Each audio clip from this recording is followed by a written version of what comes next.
My hands trembled against the microphone stand, but my voice came out steady and clear. I need everyone in this overpriced community center to hear this loud and clear. The rehearsal dinner chatter died instantly, replaced by the kind of silence you only get when 100 perfectly coiffed suburbanites realize their HOA queen just got dethroned.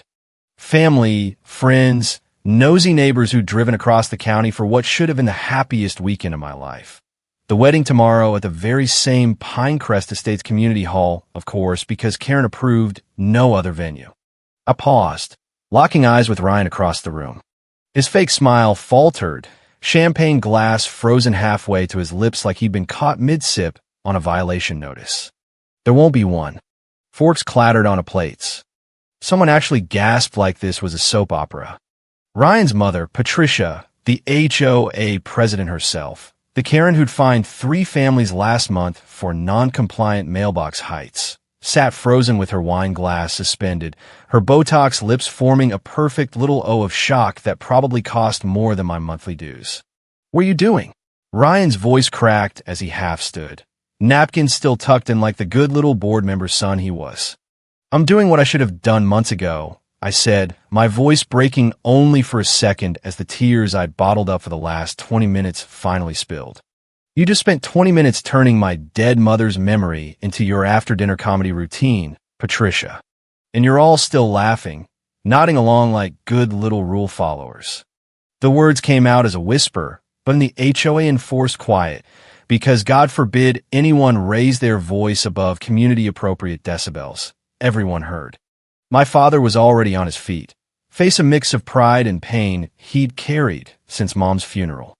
My brother Jake had his fists clenched, looking ready to flip the entire head table and file an actual complaint this time. They'd heard every cruel jab, every vicious joke about the woman who'd raised me, loved me, and left this world too soon, all wrapped in Patricia's honey-coated HOA speak. Ryan's face flipped from confused to panic faster than a late fee posting. "Baby, wait, no." I pulled off the engagement ring, the diamond catching the chandelier light one last ridiculous time. "I'm done waiting. I'm done pretending this is okay." The room erupted, voices raised in that polite suburban way, chairs scraping across the approved flooring. Someone shouted my name like they were filing a motion. But I was already walking toward the door, my mother's necklace warm against my chest.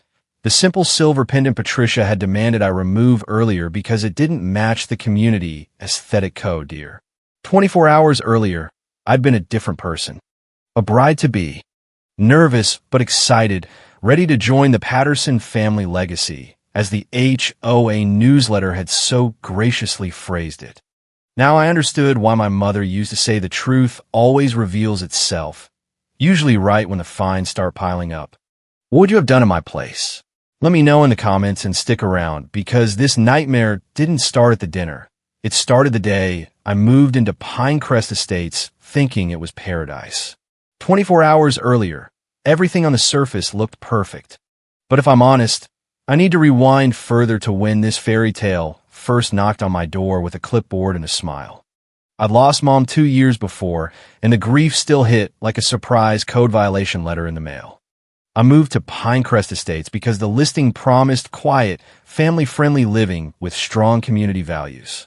Strong values apparently meant letting the HOA president Patricia Patterson decide everything from your grass height to your emotional baggage. That particular Sunday, I was at the community center's monthly secondhand treasure swap, basically a HOA-approved garage sale where everything had to be pre-inspected for visual compliance. I was crying quietly in the corner by the old books, clutching a worn Maya Angelou collection Mom had read to me 100 times. "Are you okay?" His voice was gentle, concerned, no clipboard in sight. I looked up to find warm brown eyes and an understanding smile that didn't scream pity like the neighbors who'd already side-eyed my moving truck for having too many personal items. Ryan handed me a tissue without making a production, then simply sat beside me on the folding chair like he had all the time in the world. "I lost my grandmother last year," he said quietly. "The grief, it hits you in waves, doesn't it? Especially in places that feel like home. We talked for 3 solid hours about loss, about healing, about how certain scents or songs could knock you sideways. Ryan understood in a way none of my other friends in the neighborhood did, the ones who'd already reported my porch light as non-standard. He never told me to move on, or that she'd want you happy. He just listened, like a normal human before the HOA board got to him.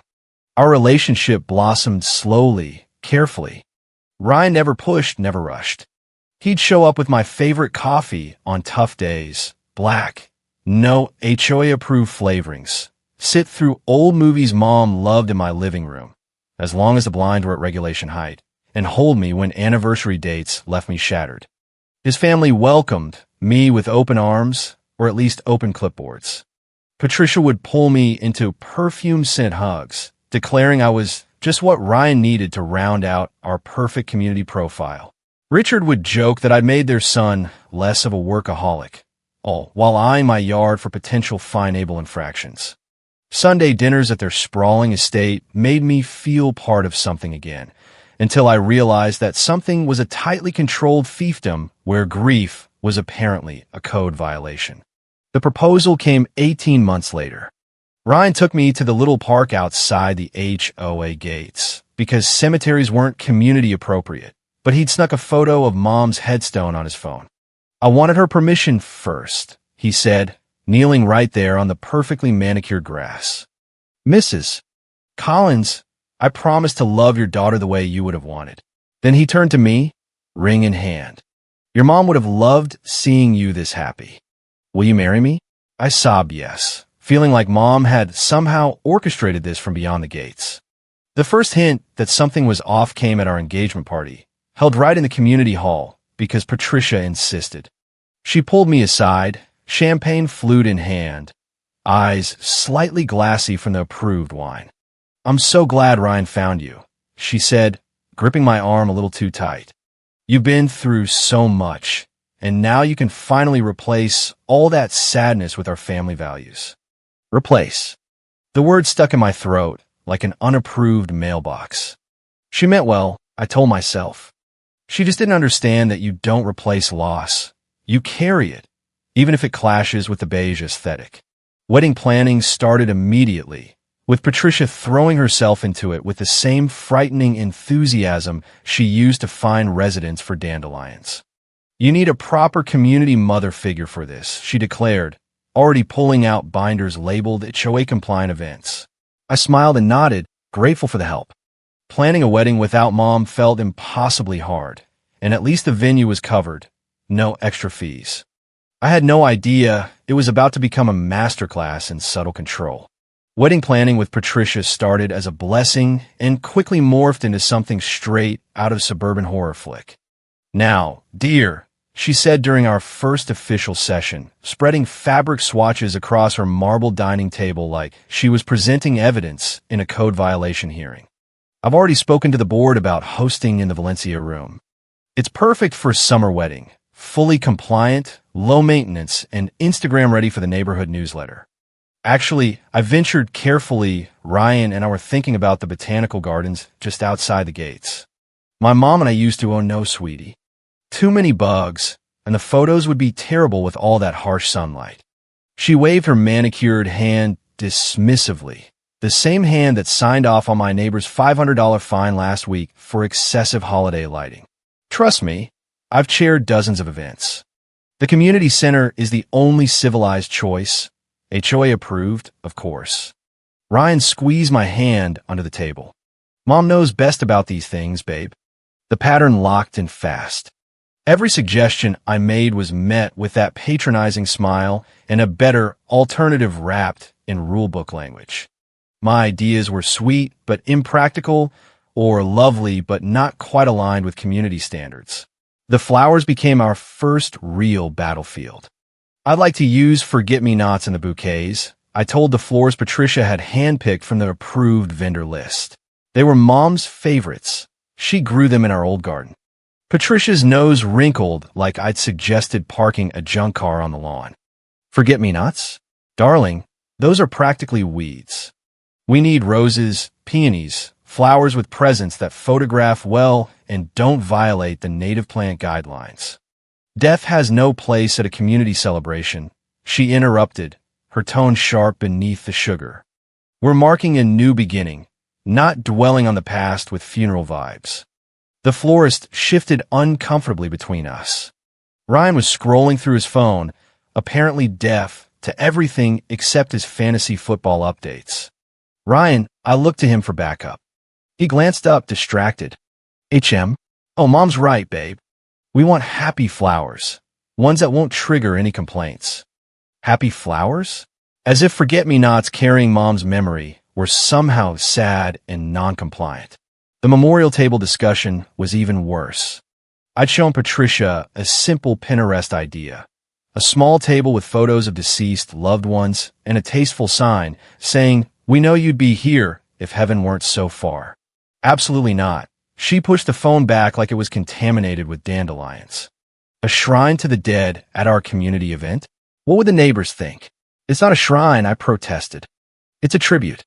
Lots of weddings do it. Lots of weddings aren't Patterson HOA events. Richard chimed in, strolling into the room with his scotch. We're not turning the reception into a memorial service. It's one small table, I said. Where does it end? Patricia's voice rose just enough to sound concerned, but not disruptive.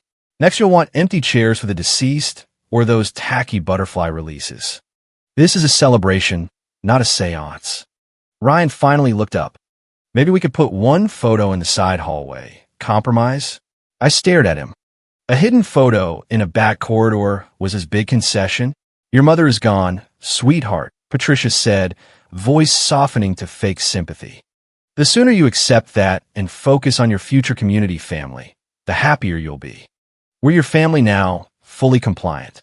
That night, I cried in the shower where Ryan couldn't hear, the water masking the sound like I was hiding a prohibited flagpole. I told myself they weren't being cruel. They just didn't understand. Rich HOA families had different traditions, different ways of handling emotional clutter. But as I fingered Mom's necklace, the one thing they couldn't find me for yet, I couldn't shake the feeling that something was deeply, fundamentally wrong with this whole setup. I always thought I knew who Ryan was, compassionate, patient, the man who sat with me at the book swap and brought tissues instead of citations. But as the wedding approached, I started wondering if that person had ever existed or if he'd just been performing for the board. The change was subtle at first. At dinners with his parents, he'd speak over me, finishing my sentences with versions that pleased them more. We're thinking of having this ceremony. In the traditional HOA-approved way, just like you and Dad, he'd interject, shooting me that look that said not now. Alone later, I'd confront him. Why do you become a different person around them? What are you talking about? He'd laugh, pulling me close. You're just stressed about the wedding. Wedding stress, his go-to excuse for everything, like a get-out-of-fine-free card. When I cried about Patricia replacing Mom's recipe for the rehearsal dinner with approved catering, it was wedding stress. When I got upset about Richard asking if my dress was modern enough for a Patterson bride while eyeing it for potential visual clutter, it was wedding stress. It wasn't until the inheritance conversation that I saw something truly disturbing. We were reviewing finances, preparing to merge accounts after the wedding. My modest inheritance from Mom was listed among our assets. What are you planning to do with that money? Ryan asked too casually, like he was inquiring about yard waste disposal. I'm not sure, I admitted. Part of me wants to save it for our future children's education. Mom would have liked that. His expression tightened faster than a lean notice. We don't need to earmark funds that way. My parents are setting up generous trusts through the HOA Foundation. I know, but this is for my mother. It's important that what? That our kids know their money came from their dead grandmother? His tone turned harsh. Why burden them with that? I stared, stunned. Burden them with the knowledge that my mother loved them before they existed? You know what I mean? He backpedaled, seeing my face. It's just there's so much emotion wrapped up in that money for you. Of course there is. It's literally all I have left from her. And you don't think that's unhealthy? Ryan's voice had that rehearsed quality it got when he was parroting Patricia's opinions. Always clinging to the past. Remembering my mother isn't clinging? I said, voice shaking. Look, he sighed, rubbing his temples. All I'm saying is at least my parents' money comes without the guilt, without the constant reminder of loss. Wouldn't that be better for our kids? The room tilted. Guilt? Is that what he thought Mom's legacy was? In that moment, I saw him clearly. Not the man from the book Swap, but someone who found my grief inconvenient, embarrassing, someone who wanted me to pack away Mom's memory like an unapproved lawn ornament. You don't understand, I whispered. No, he agreed, kissing my forehead condescendingly. I guess I don't. But the terrifying truth was, I was beginning to understand him perfectly. 7 days before the wedding, everything accelerated like a mask slipping faster than a rushed permit approval. The Patterson family gathered for the final menu tasting at the community club, because of course it had to be HOA property. Richard was 3 scotches in, holding court with distant relatives who'd all paid their dues on time. I sat quietly beside Ryan, trying to smile through discussions of floral arrangements I hadn't chosen and music I didn't like, but that passed the noise ordinance. Another thing to be grateful for, Richard announced, clapping Ryan's shoulder, is that our darling bride is basically an orphan. He laughed, looking straight at me. 1 set of in-laws to deal with instead of 2, smart thinking, son. No extra complaints about fence lines or holiday lights. The table erupted in laughter. Even Ryan chuckled, though he had the decency to look slightly uncomfortable. Dad, he murmured. Not cool. But he was smiling and didn't correct him. Didn't remind anyone that I wasn't an orphan, that my father was very much alive but seated at another table because Patricia had separated immediate family from secondary guests for better flow. I excused myself, hands shaking as I fled to the restroom. Orphan. He'd call me an orphan like Mom's death was a convenience, like my grief was just another code violation waiting to be cited. That night, while Ryan showered, his phone kept lighting up with notifications. His brother Jason was texting rapidly about bachelor party plans. I hadn't meant to look, truly, but as I placed it on a nightstand, my own name caught my eye. I scrolled up, heart pounding like I'd just received a violation notice. Jason. So is she still insisting on that memorial crap at the event? Ryan, working on it. Mom's about to shut it down completely. Jason, good luck with the mommy issues for the next 50 years, bro. Ryan, as long as she doesn't start crying during the vows again. So embarrassing at the rehearsal. I stared at the screen, nausea rising like bad HOA coffee. I'd cried during our church rehearsal yesterday, overwhelmed by Mom's absence. Ryan had held me, wiped my tears, whispered he understood, but he didn't. He was embarrassed. I carefully replaced the phone, my world silently shattering like a cracked foundation that would never pass inspection. The next day, I drove to see my dad. I hadn't planned to tell him what I discovered, but something in his kind eyes broke my resolve. Dad, I whispered, I think I'm making a mistake. He took my hands in his weathered ones. Your mother would want you happy, sweetheart. That's all she ever wanted. But what if I'm not happy? What if I'm just afraid of being alone? His eyes filled with tears. Your mother wouldn't want this for you. She wants someone who cherishes every part of you, including your love for her. Ryan says I'm stuck in the past. Dad shook his head slowly. The right person would understand that the past is part of you, not something to erase with a fine. I drove home with Mom's wedding photo on the passenger seat beside me. Her smile a silent warning I was finally beginning to hear over the HOA noise. The morning of the rehearsal dinner arrived with a knot of dread in my stomach bigger than any late fee. 1 day before what should have been the happiest day of my life. And I was walking on eggshells, tiptoeing around the feelings of people who showed zero concern for mine. Patricia has everything under control, Ryan assured me, straightening his tie in our bedroom mirror. The same mirror that reflected my non-standard curtains he'd asked me to change. We just need to show up. I haven't even seen the final plans, I said. What time should I be ready to give my speech? Ryan turned, a strange expression crossing his face. About that, Mom thinks it might be better if you didn't speak. Your draft was a bit depressing. All that stuff about your mom watching from heaven, wishing she was there. It's bringing everyone down. It's how I feel, I said quietly. I know, babe. He kissed my forehead in that patronizing way that had become so familiar. But do you need to share those feelings with everyone? Can't we just have one night that's I don't know happy? As if Mom's memory was incompatible with HOA happiness. At the venue, Patricia had transformed the community ballroom into a shrine to the Patterson family legacy. Photos of Ryan's childhood, his parents' wedding, generations of milestones, but nothing of mine. Not a single image of my family, my history. Where are the photos I sent? I asked Patricia as she directed staff with military precision. Oh, darling, she waved dismissively. There was a technical issue. The files were corrupted when we tried to add them. Such a shame. They weren't corrupted. I'd personally checked them the week before.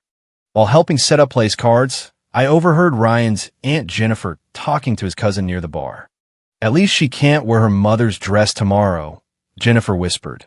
Not quietly enough. Patricia said it looked like something from a thrift store. Can you imagine a Patterson bride in a hand-me-down? My mother's dress. The one I preserved, altered, and planned to surprise everyone with. The one Patricia had apparently mocked behind my back. An hour before guests arrived, Ryan pulled me into a quiet corner. You look beautiful, he said, straightening my dress strap. His eyes fell to Mom's necklace. Just one thing. Mom thinks the necklace doesn't really go with the dress. It's throwing off the aesthetic. I touched the pendant, feeling Mom's presence in the cool metal. It's my mother's. I know, he sighed, but it's just for tonight. Could you take it off for me? In that moment, staring into his eyes, I made a decision that would change everything. I kept Mom's necklace on.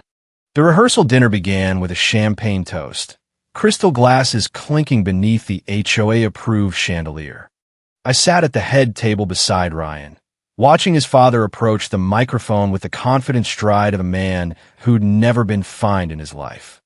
Welcome, everyone, Richard began, voice booming. Tonight we celebrate not just the union of two people, but the expansion of the Patterson legacy within our perfect community. My father and brother exchanged glances from their table, positioned conspicuously far from the center because secondary guests apparently didn't deserve prime real estate. When Ryan first told us about his new girlfriend, Richard continued, swirling his champagne. We were concerned. After all, our son has always excelled. Top of his class, youngest partner. We wondered if someone from such modest beginnings could truly fit into our world. My cheeks burned. Modest beginnings. As if Mom's career as a teacher and Dad's small business were shameful. But look at her now. Richard gestured toward me. Almost unrecognizable from the sad lost girl Ryan found at the book swap. Our son has always had a gift for fixing broken things. Ryan beamed, squeezing my hand like that was the highest compliment. Patricia took the microphone next, her silk dress rustling like the sound of fresh violation notices being printed. A mother always dreams about who her son will bring home, she began, smile tight.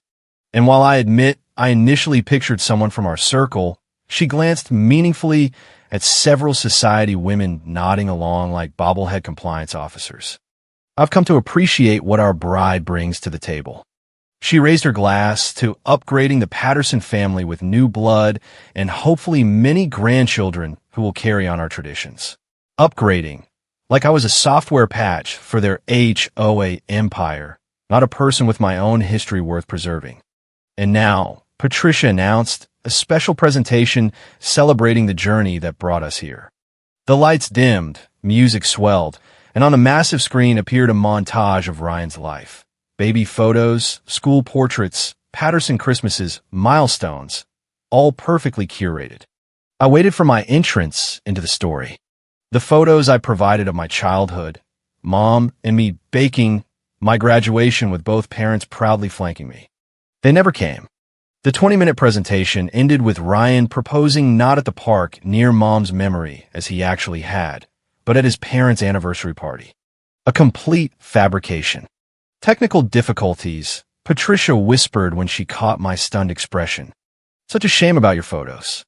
Ryan patted my hand absently. They did their best, babe. Richard returned to the microphone, now visibly looser from scotch. And now, he announced with a grin that made my stomach drop like a sinking property value. "I'd like to share some thoughts about our new addition to the family." Richard tapped the microphone, smirk playing on his lips. "When you marry into the Pattersons, and by extension our HOA community, you get the whole package. Our connections, our name, our standards. But the best part of Ryan's choice? We don't have to deal with a monster-in-law." The room erupted in laughter. "Can you imagine?" Richard continued, warming to his theme. "Some controlling mother always comparing how she would have done things. My daughter deserves better china. My daughter needs a bigger diamond." His voice rose to a mocking falsetto. "Instead, we get the perfect situation. A bride with, what do they call it? No baggage. No competing holiday traditions. No fighting over whose family gets Thanksgiving. Just us." My father's face turned to stone. My brother Jake gripped his knife so hard his knuckles whitened. "Of course, we do have to put up with some quirks." Richard's voice dropped conspiratorially. "Like the constant waterworks." He mimicked wiping tears. "Oh, my mommy would have loved this cake sample. My mommy would have loved these flowers." People I'd never met were doubled over laughing. Distant relatives, business associates, all finding hilarity in the cruelest mockery of my grief. "And that necklace," Richard pointed directly at my chest. "She wears it like some kind of relic. Like if she takes it off, she'll forget what mommy looked like." Ryan chuckled, glancing at me with an expression that said just go along with it. "But seriously, folks," Richard raised his glass again. "We're thankful for our son's careful selection. A bride without a mother is like a yard without weeds. So much easier to steer in the direction we want." Patricia was dabbing at her eyes, tears of mirth streaming. Ryan's brothers pounded the table. I sat frozen, unable to process the deliberate cruelty. This wasn't an accidental slight. This was orchestrated humiliation, entertainment at the expense of my deepest wound, all while hiding behind community standards. And Ryan, the man who'd held me through countless nights of grief and proposed with promises of understanding, was laughing hardest of all. Something broke inside me then. Something irreparable, like a foundation cracked beyond repair. As Richard launched into another anecdote about my excessive sentimentality, I felt a strange calm descend. This was who they were. This was who he was. And I finally knew exactly who I needed to be. Patricia rose from her seat, glass in hand, the perfect hostess ready to deliver the finale. "Before we end this wonderful evening," she announced, "I have a special gift for our bride-to-be." She produced a small box wrapped in expensive paper. Something to help with the adjustment period. I opened it slowly, aware of every eye on me. Inside was a business card, Dr. Eleanor Wright, grief counselor. "For your unhealthy attachment issues," Patricia explained loud enough for everyone to hear. "So you can finally move on and be the wife my son deserves." Ryan leaned over, breath hot against my ear. "Maybe now you can finally let go. Tomorrow is about us, not your mom." The room had gone quiet, waiting for tears, for acquiescence, for the broken girl they'd all come to expect. Instead, I stood. My hands no longer trembled. My voice no longer wavered. "I've listened to you mock my mother's memory for 20 minutes, I said, each word clear and precise. "I've watched you laugh at my grief like it's a punchline to your HOA comedy routine." Richard's smirk faltered. Patricia's smile froze. "You've made it abundantly clear who you are tonight," I continued. "And I finally realized who I am." I turned to face Ryan directly. "I am my mother's daughter, and she taught me never to settle for people who don't value my worth." "Baby, wait." Ryan reached for my arm. "It was just jokes." "No," I said quietly. "Jokes are funny. This was cruel. Deliberately cruel." I placed my engagement ring on the table with a soft clink. "There will be no wedding tomorrow." The room erupted. Patricia's shrill voice cut through the chaos. "You can't do this. Do you have any idea how much we've spent? The embarrassment? The embarrassment?" I repeated. "Of having your true character exposed?" "Yes, I imagine that's uncomfortable." My father was beside me now, his arm around my shoulders. My brother stood on my other side, a silent wall of support. "You should be ashamed," my father said simply. "My wife would have welcomed you into our family with open arms. She would have loved you as her own, and this is how you honor her memory?" Ryan's sister approached through the commotion, pressing something into my hand. "I'm so sorry," she whispered. "They did this to his ex too. I should have warned you." I walked toward the door, head high, Mom's necklace catching the light. Behind me, I could hear Ryan's desperate explanations, his parents' outraged protests.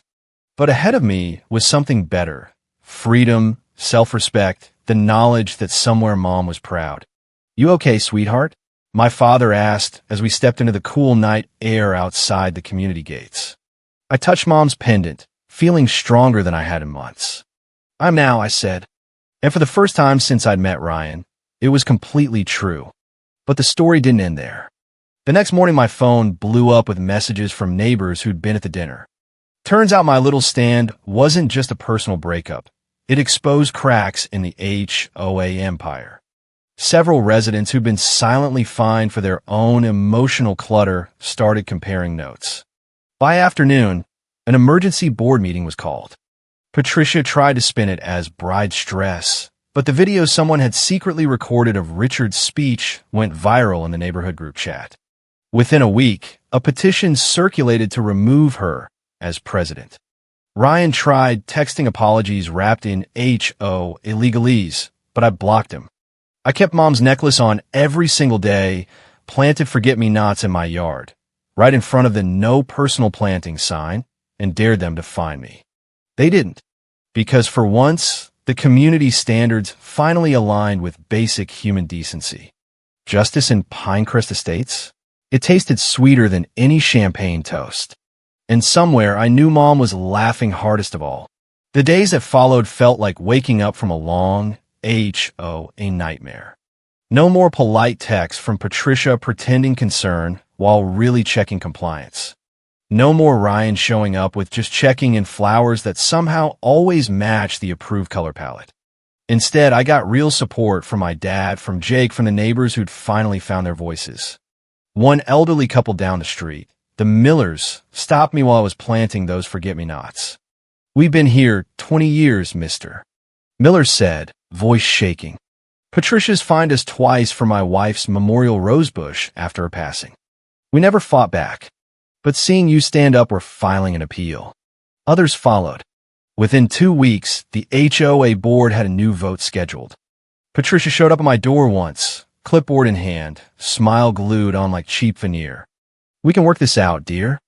The wedding stress is behind us. Perhaps a nice donation to the community fund?" I just smiled, Mom's necklace glinting in the sunlight. "No thanks. I've already donated my story to the local paper." The headline wrote itself: HOA president exposed for mocking residents' grief at community event. The article went live that afternoon, complete with the video clip. Comments flooded in from across the county, people sharing their own Karen horror stories. Fines overturned. Rules challenged. Patricia's perfect facade cracked wider than a foundation in earthquake country. Ryan tried one last time, showing up at my door with that same gentle look from the book swap days. "I made a mistake," he said. "I should have stood up for you. For us." I looked at him, the man who'd laughed along while his father turned my pain into punchlines, and felt nothing but pity. "You did stand up, Ryan. You stood up for them. For the rules. For the aesthetic. Not for me. Not for Mom." He opened his mouth to argue, but I closed the door gently. No drama. No screaming. Just the quiet click of finality. The board vote came 3 weeks later. Patricia lost her presidency by a landslide. The new president, an actual reasonable woman from 2 streets over, immediately repealed the most ridiculous rules. Memorials were allowed. Personal touches encouraged. The neighborhood newsletter even ran a feature on celebrating our stories, with my forget-me-nots as the cover photo. I kept the house, kept the memories, kept living exactly as Mom would have wanted, freely, unapologetically. Months later, I ran into Ryan's sister at the community center. She hugged me tight. "Thank you," she whispered. "You didn't just save yourself. You saved a lot of us from her." I smiled, touching the necklace that had never come off. Sometimes the best way to honor the past is to refuse to let anyone erase it. And sometimes the sweetest revenge isn't yelling or suing. It's simply refusing to play their game anymore. The wedding that never happened became the best decision I ever made. Because in the end, the truth didn't just reveal itself. It roared. And in Pinecrest Estates, for the first time in years, everyone finally heard it. No more whispers. No more compliance. Just real community, the kind that actually cares about the people living in it, not just the rules on the books. Mom would have been proud. I know I am. And if you're watching this, dealing with your own HOA Karen or anyone try to dim your light because your grief doesn't match the aesthetic, remember, you don't have to wait for the rehearsal dinner. Stand up whenever the mockery starts. The neighborhood might just thank you for it. What would you have done? Drop your stories below. I read every single one. And if this hit home, smash that like button. Your support keeps these truths ringing louder than any gavel at a board meeting. Until next time, stay unapologetically you.